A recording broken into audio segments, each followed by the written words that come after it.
જય શ્રી રામ દોસ્તો, સ્વાગત છે આપણી પરિવાર જેવી યુટ્યુબ ચેનલ પર। આજે આપણે વાત કરવાના છીએ રામાયણ મહાત્મ્ય। જે શ્રી રામાયણ છે એ શ્રી વાલ્મીકી ઋષિ રચિત છે, જે આજે હું તમને બોલીને સંભળાવવાનો છું। તો હા, જો વિડીયો તમને ગમે લાઈક, સબસ્ક્રાઈબ અને શેર અને કોમેન્ટ જરૂરથી કરજો। રામાયણ એ મર્યાદા સંહિતા છે, જે તમને ખબર જ છે। રામજીની કથાનો, રામજીના દર્શનનો મહિમા છે, અને તેના કરતાં પણ વધારે રામજીના રામ નામનો મહિમા છે। જેટલા અયોધ્યાવાસીઓએ રામજીના દર્શન કર્યા તેમને રામે તાર્યા છે। રામચરિત્રના અંતે રામજી તે સર્વને સદૈવ વૈકુંઠમાં લઈ ગયા છે। તે અયોધ્યાવાસી ઓથી પણ લાખો ગણા વધારેને રામ નામે તાર્યા છે। એટલે સ્વયં રામજીના કરતાં પણ રામ નામનો મહિમા વધારે છે। રામાયણ પણ ભાગવદ્ ગીતાની જેમ સમાધિ ભાષાનો ગ્રંથ છે। તમને ખબર જ હશે, રામાયણમાં શ્રી રામ હંમેશા ધનુષ બાણ સજ્જ રાખે છે। ધનુષ્ય બાણ વગરના રામના દર્શન ક્યાંય થતા નથી, ભલે તે વનમાં હોય કે રાજ્યાસન પર બિરાજેલા હોય। ઉપનિષદમાં ધનુષ્યને પ્રણવની એટલે કે ઓમકારની ઉપમા આપેલી છે। પ્રણવને ધનુષ્ય અને આત્માને સર કહ્યું છે, એટલે કે બાણ। પ્રણવ રૂપી એટલે કે ઓમકાર રૂપી ધનુષ્ય પર આત્મારૂપી બાણ ચડાવી પરમાત્મા રૂપી બ્રહ્મરૂપી લક્ષ્યને વિંધવાનું છે। એટલે કે ઓમકારની મદદથી આત્મા અને પરમાત્માનું ઐક્ય કરવાનું છે।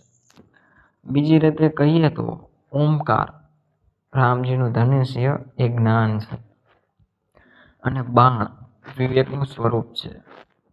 જ્ઞાનરૂપી ધનુષ્ય ઉપર મનુષ્ય જો વિવેકરૂપી બાણ ચડાવે તે ધાર્યું લક્ષ્ય સિદ્ધ કરી શકે છે। એટલે શ્રી રામની પેઠે આપણે પણ ધનુષ્ય બાણ સજ્જ રાખવાના છે। ભક્તોના રક્ષણ માટે, ઋષિ મુનિઓના યજ્ઞના રક્ષણ માટે, રાજધર્મની મર્યાદા માટે, રાક્ષસો સામે લડીને તેમનો સંહાર કરવા માટે જેમ રામજીએ ધનુષ્ય બાણ સજ્જ રાખ્યા હતા, તેમ આપણે પણ કામ, ક્રોધ, મોહ, મદ, મત્સર્ય વગેરે રાક્ષસો સામે લડવાનું છે। વાસના રૂપી તાડકા, માર્ય અને શૂળપંખા સામે લડવાનું છે। કઈ ઘડીએ અને કઈ બાજુથી આ રાક્ષસીઓ આપણા પર હુમલો કરશે એની ખબર નથી। એટલે જ રામજીની પેઠે 24 કલાક 12 મહિના આપણા ધનુષ્ય બાણ સજ્જ રાખવાના છે। જે શરણે શરણે સાવધાન રહે છે તેમની આગળ રાક્ષસોનું કંઈ ચાલતું નથી। આવો મર્યાદા પુરુષોત્તમ રામજીનો તેમની પોતાની જીવનલીલામાંથી બોધ છે। જેમ ભાગવતમાં શ્રી કૃષ્ણએ પરમાત્માનું નામ સ્વરૂપ છે અને ભાગવતમાં પોતાનું તેજ મૂક્યું છે, તેમ રામાયણમાં શ્રી રામ એ પરમાત્માનું નામ સ્વરૂપ છે, અને રામાયણમાં પોતાનું તેજ મૂક્યું છે। પરમાત્માના નામમાં અપાર શક્તિ છે। પરમાત્મામાં જે શક્તિ છે તે પરમાત્માના નામમાં છે। પરમાત્મા દુર્લભ છે, પણ પરમાત્માનું નામ અતિ સુલભ છે। શ્રી રામ સાક્ષાત પરમાત્મા છે। એ સગુણ છે અને નિર્ગુણ પણ છે, સાકાર છે અને નિરાકાર પણ છે। કેટલાક કહે છે કે પરમાત્માનો નિર્ગુણ નિરાકાર છે, પરંતુ પરમાત્મા સર્વજ્ઞ, સર્વત્ર અને સર્વશક્તિમાન છે। પરમાત્મા સગુણ સાકાર ન થઈ શકે એવો પરમાત્માની શક્તિ પર અંકુશ મૂકનાર મનુષ્ય ખરેખર પરમાત્માને સત્ય રીતે સમજી શકતો નથી। લોકો પરમાત્મા સાથે પ્રેમ કરે છે, એટલા માટે પ્રભુએ સાકાર સ્વરૂપ ધારણ કર્યું છે।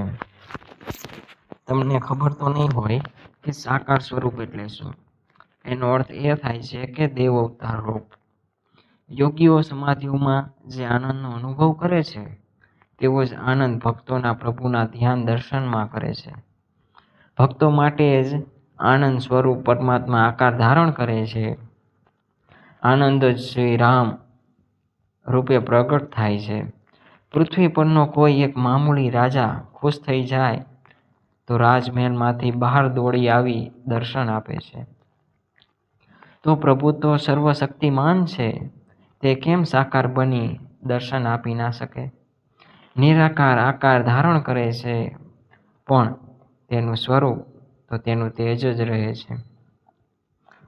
આ જગત પ્રભુનો આ ભાવિભાવ છે. જગતમાં સર્વ જગ્યાએ પ્રભુ સિવાય બીજું કશું નથી. પ્રભુનું સ્વરૂપ એ આનંદ સ્વરૂપ છે. રામજીના ચરણમાં આનંદ, રામજીના મુખમાં આનંદ, રામજીના હાથમાં આનંદ, રામજીનું આખું શ્રીઅંગ આનંદ આનંદ છે. આનંદ સિવાય બીજું કશું નથી. કેટલાક કહે છે કે ઈશ્વરમાં આનંદ છે, પરંતુ તેમ નથી. ઈશ્વર જ આનંદ છે. ઈશ્વર અને આનંદ એ બે અલગ તત્વો નથી. ઈશ્વરથી અલગ, ઈશ્વરથી સર્વત્ર કોઈ તત્વ છે જ નહીં. વ્યાસાજી કહે છે કે પરમાત્મા આનંદમય છે. આનંદ અને ઈશ્વર ભિન્ન નથી. આ જ અદ્વૈત જિજ્ઞાત છે. આનંદ, ઈશ્વર, રામ, કૃષ્ણ એ બધા એક ઈશ્વરના નામ જ છે. સોનાની લકડીમાંથી એક મૂર્તિ બનાવી તો મૂર્તિના હાથ, પગ, આંખ, મુખ બધે સોનું જ છે. જેમ સોનું એક જ છે, અલગ નથી, તેવી રીતે ઈશ્વરનું સ્વરૂપ આનંદમય છે. તુલસીદાસજીને કોઈએ પૂછ્યું કે ઈશ્વર સુગુણ છે કે નિર્ગુણ? ત્યારે તુલસીદાસે જવાબ આપ્યો, હિય નિર્ગુણ નયની સગુણ. ઈશ્વર મારા હૈયામાં નિર્ગુણ નિરાકાર છે, પણ મારી આંખોમાં સગુણ સાકાર છે. અંતર્યામી રૂપે પ્રભુ હૃદયમાં તો બેઠો છે, પણ તેનાથી આંખને સંતોષ થતો નથી. આંખને તો પ્રભુની રૂપ માધુરી જુએ તો જ સંતોષ થાય, તૃપ્ત થાય.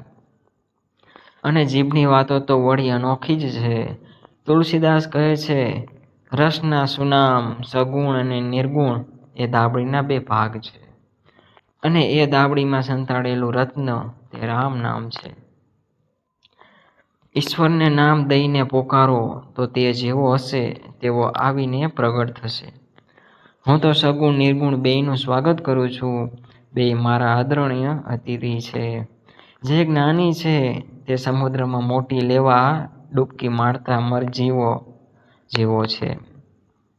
તે રામચરિત્રના ઊંડા જળમાં ડૂબકી મારે છે ને પોતાને ભગવાનમાં ડૂબાડી દે છે. ત્યારે જે ભક્ત તે સ્વયં ભગવાનને પોતાની અંદર ખેંચી લાવે છે, તે રામચરિત્રની મધુરતાનો આનંદ માણે છે. ભક્ત તારે તે રૂપ ભગવાન પાસે લેવડાવે છે. કાગભૂષણની શ્રી રામના ઉદરમાં અનંત બ્રહ્માંડનો દર્શન કરે છે. 100 કલ્પ સુધી તે બ્રહ્માંડોમાં વિહરે છે, ને પછી જ્યારે બહાર આવે છે ત્યારે માત્ર 2 ઘડી જ વીતી હોય છે. આનો અર્થ એ છે કે દેશ અને કાળ, જેની આપણે ખૂબ માથાફોડી કરીએ છીએ, તે તત્વ કશું નથી. ગમે તે દેશમાં કે ગમે તે કાળમાં રામજીના દર્શન થઈ શકે છે. શ્રી રામ શાશ્વત છે. આ શરીર એક બ્રહ્માંડ છે. અલબત્ત વિરાટ બ્રહ્માંડનું એક નાનું સ્વરૂપ. એ પ્રત્યે બ્રહ્માંડમાં શ્રી રામનો અવતાર થાય છે. આવું રામકથા એ કોઈ ભૂતકાળની કથા જ છે એવું નથી. રામાયણમાં વ્યક્ત થતી સમસ્યાઓ આજે પણ આપણા જીવનમાં જોવા મળે છે. મેં શ્રી રામ નિત્ય અને ચિરંતન છે. તુલસીદાસજીના શ્રી રામ એ કંઈ સામાન્ય મનુષ્ય નથી. કારણ કે સામાન્ય મનુષ્ય તો કાળના પ્રવાહમાં પુરાણો બની જાય છે ને આજના પ્રશ્નોનું સમાધાન આપી શકતો નથી. એટલે શ્રી રામ શાશ્વત છે અને એમને આપેલા સમસ્યાઓના સમાધાન પણ શાશ્વત છે. માટે રામાયણ એ આચરણનો ગ્રંથ છે. રાવણ વધ પછી શ્રી શંકર રામજીને મળવા આવે છે ત્યારે કહે છે કે મમ અભિરક્ષય, મારું રક્ષણ કરો. આ નવાઈની વાત છે કે શ્રી શંકર વળી સી બાબતે રક્ષા માગે છે? તો કહે છે કે પ્રભુ તમે રાવણને માર્યા, પણ રામ, ક્રોધ, લોભ, મોહ અને માયા આ બધા હૃદયોમાં વાસેલા રાવણે મર્યા નથી. ત્યાં સુધી સંસારમાં શાંતિ નથી. રામની લીલા પતી ગઈ નથી, હજુ ચાલુ જ છે. એ રામાયણનું રહસ્ય છે. હજુ કુમતી રૂપી અહલ્યાને સુમંતીમાં ફેરવવાની છે. હજુ વિભીષણને સત્યનો આશ્રય છોડવાનો છે. જો આ રામાયણના પાત્રોને લઈને જીવનને જોતા થવાય તો પ્રભુની સાથેનો સંબંધ પાકો થાય.